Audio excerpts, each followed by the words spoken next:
दोस्तों पिछले पार्ट में आपने जाना कि किस तरह से आप खीरे की खेती करके लाखों और करोड़ों सालाना कमा सकते हैं। ये उसी का दूसरा पार्ट है। अगर जिन्होंने पहला पार्ट नहीं देखा है वो डिस्क्रिप्शन में जाके वीडियो का लिंक देख सकते हैं इस वीडियो को देखने के बाद, और आप जान सकते हैं कि किस तरह से आप लाखों और करोड़ों सालाना कमा सकते हैं। नमस्कार दोस्तों, आज इस वीडियो में आपको खीरे से रिलेटेड कुछ छोटी बड़ी इन्फॉर्मेशन देने वाला हूं जो कि आप में से बहुत ज़्यादा लोग जानते भी और नहीं भी जानते हैं। जो लोग पहली बार खेती कर लिए उनके लिए भी बहुत ज़्यादा इंपॉर्टेंट है, और जो पहले से करते हैं उनके लिए भी थोड़ी महत्वपूर्ण जानकारी हो सकती है। तो जैसे कि दोस्तों आजकल कुछ लोग खीरे की खेती कर रहे हैं, तो सबसे पहले तो ये उनके लिए सबसे बड़ी बात होती है कि वो बीज कौन सा चुने। सबसे पहले तो लोग सुनी सुनाई बातों पे हाँ वहाँ से सुना था कि ये वाला बीज ज़्यादा पैदावार देता है, ये वाला प्रेफर करो, आप लोग ये वाला खीरा लगाओ। लोग ऐसा बताते हैं, या कहीं से सुना होता है टीवी न्यूज़ में फलाना कंपनी का बीज चला हुआ है, ये ज़्यादा पैदावार देता है। तो दोस्तों ऐसा नहीं होता कि हर कंपनी का बीज जो है हर ज़मीन पर जो अच्छी पैदावार देता हो सकता है कुछ बीज जो लोग आपको प्रेफर करते हैं उनकी ज़मीन पर अच्छी पैदावार देता हो सकता है वही बीज आपकी ज़मीन पर पैदावार ना दे ज़्यादा। तो इसे एक उपाय है इसका दोस्तों। बहुत सारी कंपनी में के बीज आपको बाज़ार में मिलते हैं, तो आप अगर आप पहली बार खेती कर रहे हैं तो आप हर कंपनी का बीज जो है थोड़ा थोड़ा करके लगाएं, और उस जो कंपनी के पत्ते आपने लगाए होते हैं उनका ध्यान रखें कि कौन सी रो पे कौन से खेत पे कहाँ से आपने वो वाला पत्ता शुरू किया और किस पत्ते से कंपनी के पत्ते से जो है आपको ज़्यादा पैदावार आएगी। तो इस बात का ध्यान रखें, और अगली बार जब आप खेती करें तो उन जिन पत्तों से आपको जो है ज़्यादा पैदावार मिली है उन्हीं का ज़्यादा से ज़्यादा इस्तेमाल करें अगली बार से। और जो लोग पहले से खेती करते हैं उनको तो पता होता है कि कौन सी कंपनी का बीज जो है ज़्यादा प्रेफर करते हैं और कौन सा उनको ज़्यादा पैदावार देता है, तो वो भी उसके साथ साथ और बीज भी ट्राई कर सकते हैं। हो सकता है वो पहले से ज़्यादा आपको पैदावार दे सके, क्योंकि आजकल तो नई नई कंपनी के नए नए बीज आते रहते हैं, नए नए हाइब्रिड्स आते रहते हैं जो कि ज़्यादा से ज़्यादा पैदावार देते हैं। तो आप भी वही कर सकते हैं दोस्तों।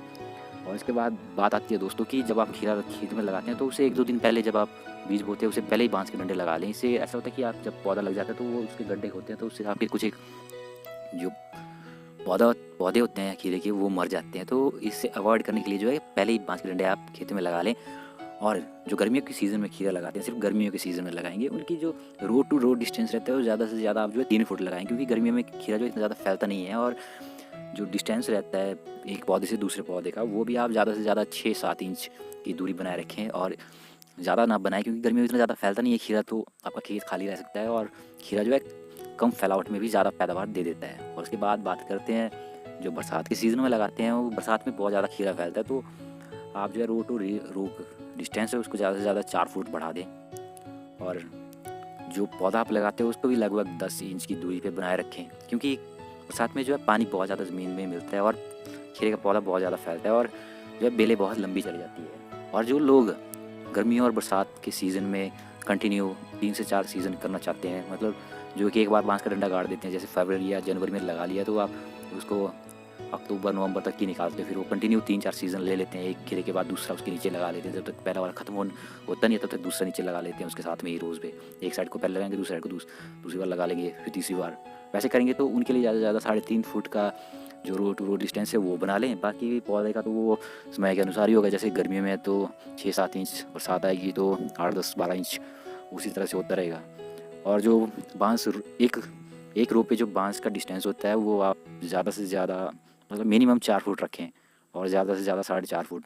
अगर इससे ज़्यादा डिस्टेंस हो जाएगा बांस टू बांस का तो हो सकता है आपकी रो गिर जाए, क्योंकि बरसात में ज़्यादा जैसे ज़मीन भी हलहली हो जाती है, जैसे नरम हो जाती है एकदम से, और ज़्यादा अगर जैसे लोड पड़ेगा आपका खीरा बहुत ज़्यादा लग जाएगा तो हो सकता है आपकी रो गिर जाए। तो इसे अवॉइड करने के लिए 4 फुट का डिस्टेंस बहुत ज़्यादा हो जाता है, वो रखें आप।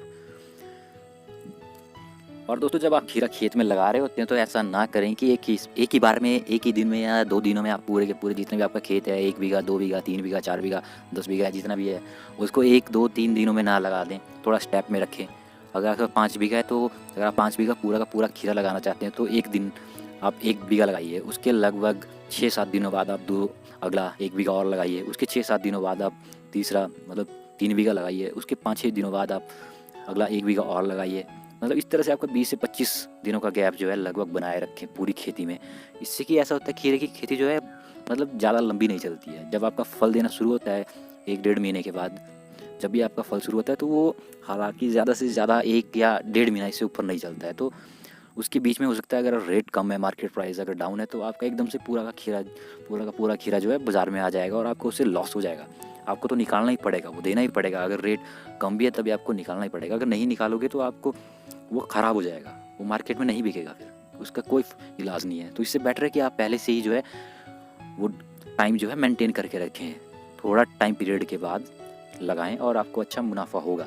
जैसे आप अगला बैच भी शुरू करना चाहते हो तो पहला बैच आपका लगभग 15-20 दिनों पहले लग जाना स्टार्ट हो जाएगा। तो आप धीरे धीरे रोज़ लगाते रहें और इससे आपको अच्छा मुनाफा होगा। और जैसे आप सब्जी मंडी में फेंकते हो या छोड़ते हो या आपके यहाँ व्यापारी आते हैं, तो होता है जैसे आप थोड़ा थोड़ा रोज़ निकालोगे या सब्जी मंडी में छोड़ने जाते हो तो हो सकता है आपके पास आसपास 2-3 सब्जी मंडी हो तो उनमें छोड़िए, क्योंकि एक सब्जी मंडी में बहुत ज़्यादा माल पड़ जाता है, 4-5 क्विंटल पड़ जाएगा तो रेट अपने आप डाउन हो जाता है। जितनी ज़्यादा प्रोडक्शन होगी उतना रेट डाउन होगा। तो आप जो है कम से कम सब्जी मंडी में छोड़ें, ज़्यादा से ज़्यादा 1 क्विंटल 2 क्विंटल एक सब्जी मंडी में एक दिन का छोड़ें। 2 क्विंटल बहुत हो जाता है। अगर बहुत बड़ी सब्जी मंडी है, मान लीजिए अगर बाहर कोई यहाँ से सप्लाई होती है वहाँ पे 5 क्विंटल या 4 क्विंटल, इससे ऊपर ना छोड़ें, क्योंकि हमने भी एक्सपीरियंस बहुत लिया है कि जितना हम ज़्यादा माल छोड़ते हैं उतने कम रेट लगता है। मैं अपनी बात बताता हूँ, एक बार 22 रुपये जब रेट चला था, मैंने एक बार में लगभग कोई 8-9 क्विंटल खीरा एक बार बाज़ार में छोड़ दिया, तो उन्होंने 14 रुपये रेट लगाया। सीधा ही मुझे 8 रुपये का उसमें जो है लॉस हो गया, 8-10 रुपये का लॉस हो गया। तो ऐसा ना करें, एकदम से मार्केट में एक ही दिन ना छोड़ दें पूरा का पूरा खीरा। आप डेली छोड़िए 2 क्विंटल 3 क्विंटल, उससे आपको भी फ़ायदा होगा और आपके आसपास के जो किसान होते हैं जो और भी छोड़ते हैं, आप ही नहीं छोड़ोगे सब्जी मंडी में, और भी लोग छोड़ते हैं, उनको भी बहुत ज़्यादा उससे जो है फ़ायदा होता है।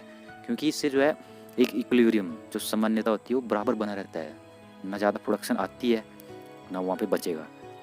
इस तरह से आपको भी फ़ायदा होगा और लोगों को फ़ायदा होगा। इसी के साथ दोस्तों आज की वीडियो समाप्त करता हूँ। अगर आपके कुछ सुझाव रहते हैं कमेंट बॉक्स में ज़रूर लिखें और अपना अमूल्य समय देने के लिए धन्यवाद। और जानकारी के लिए चैनल को जरूर सब्सक्राइब करें, वीडियो को जरूर लाइक करें अगर आपको अच्छी लगी हो तो। धन्यवाद।